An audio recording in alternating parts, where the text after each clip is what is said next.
Notre Seigneur, notre Sauveur, mon frère, ma sœur, que le Seigneur qui nous a réveillés ce matin, qui est notre Père Céleste, par son Esprit Saint, il nous a donné le souffle de vie ce matin. Nous voulons lui rendre toute la gloire. Mon frère, joins-toi à moi, ma sœur, joins-toi à moi pour qu'ensemble nous puissions dire merci au Seigneur pour le souffle qu'il nous a accordé. Nous te bénissons, notre Dieu, notre Père, pour la grâce que tu nous as accordée ce matin, en nous accordant le souffle de vie. Et nous te sommes reconnaissants. Ce matin, nous voulons encore nous appuyer sur ta parole, qui est la vérité. Amen. Bien-aimés de Dieu, la parole de Dieu nous déclare dans Romains chapitre 8, du verset 35 au verset 37. Il dit clairement, l'apôtre Paul écrit aux Romains, qui nous séparera de l'amour de Christ? Sera-ce la tribulation ou l'angoisse, ou la persécution, ou la faim, ou la nudité, ou le péril, ou l'épée? Selon qu'il est écrit, c'est à cause de toi, ou bien, oui, c'est à cause de toi qu'on nous met à mort tous les jours, qu'on nous regarde comme des brebis destinées à la boucherie. Mais dans toutes ces choses, nous ne sommes plus que vainqueurs par celui qui nous a aimés. Bien-aimé de Dieu, pourquoi je choisis ce texte ce matin que le Saint-Esprit m'a mis sur le cœur? L'ennemi utilise toutes les situations pour faire une seule chose, te déconnecter de ton Seigneur, pour que tu perdes la confiance en ton Seigneur et que tu perdes ta foi, ton assurance dans les promesses que ton Seigneur t'a faites. C'est pour cela, mon frère, ma sœur, ce matin, le Saint-Esprit veut dire à quelqu'un que ta foi ne dépend pas des circonstances. Les circonstances qui viennent dans ta vie peuvent aller, descendre, monter, descendre. Mais que ta foi ne suive pas ce mouvement, mon frère, ma sœur. Ce n'est pas parce que les gens s'agitent autour de toi que tu perds ton assurance dans le Seigneur. Ce n'est pas parce que les gens protestent contre toi ou les gens sont aigris contre toi que tu dois perdre ton assurance.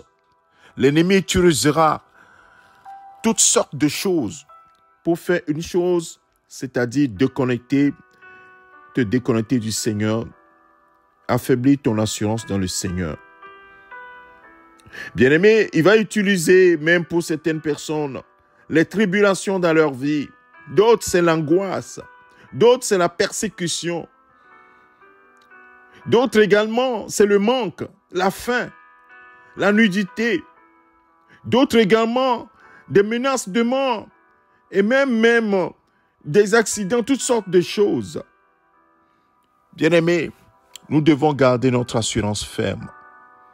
Parfois, ils utilisent aussi la maladie pour te dire, voilà, ton Dieu ne peut même pas te guérir. Toutes sortes de choses. Mais mon frère, ma sœur, ce matin, j'aimerais te dire que les circonstances dans ta vie n'affaiblissent pas ta foi. Et que ta foi ne dépende pas de ces circonstances. Ta foi est en Christ Jésus, qui est fiable. Il est mort, il est ressuscité. Depuis plusieurs siècles, il a été prophétisé sa naissance, sa vie, sa mort, sa résurrection. Et cela s'est accompli exactement. Si la promesse du Seigneur pour toi tarde, attends-la. Elle s'accomplira certainement. Et comme la Bible nous le dit, dans 1 Jean chapitre 5, verset 4, que celui qui est né de Dieu triomphe du monde, et la victoire qui triomphe du monde, c'est notre foi. Bien-aimé, c'est la foi. C'est pour cela que c'est la foi qui est combattue. Dans tout ce qui t'arrive, c'est pour que tu te déconnectes, c'est pour que tu cèdes. Ne cède pas, mon frère, ne cède pas, ma sœur. C'est cela que l'ennemi veut. Il sait que, hors sans la foi, il est impossible que tu sois agréable au Seigneur. Hébreux chapitre 11, verset 6. Et donc, il combat ta foi par toutes sortes de choses. Toi, reste ferme. Que la joie du Seigneur soit constamment ta force. Et chaque jour, demande au Seigneur la force de persévérer. Parce que c'est de cela que nous disons la persévérance dans la foi. Ou la persévérance dans les épreuves. La patience, attendre en silence le secours de l'Éternel. Oui, c'est ce que le Seigneur, ton Dieu, attend de toi. Alors ce matin, que quelqu'un reçoive cette parole, que quelqu'un tienne compte de cette parole. Les circonstances autour de ta vie, les circonstances dans ta vie, sont utilisées par l'ennemi pour t'affaiblir. Parfois, le Seigneur le permet pour également jauger ta foi, ton assurance en lui. En toutes ces choses, mon frère, ma soeur, le message ce matin ne cède en rien. Reste ferme dans ta foi, dans le Seigneur. Que toute la gloire lui revienne. Je te souhaite une excellente journée. Garde ton assurance, mon frère, ma soeur, dans le Seigneur Jésus-Christ. Il est fidèle. Amen. Excellente journée. C'est ton serviteur, le pasteur Alexandre. Amen.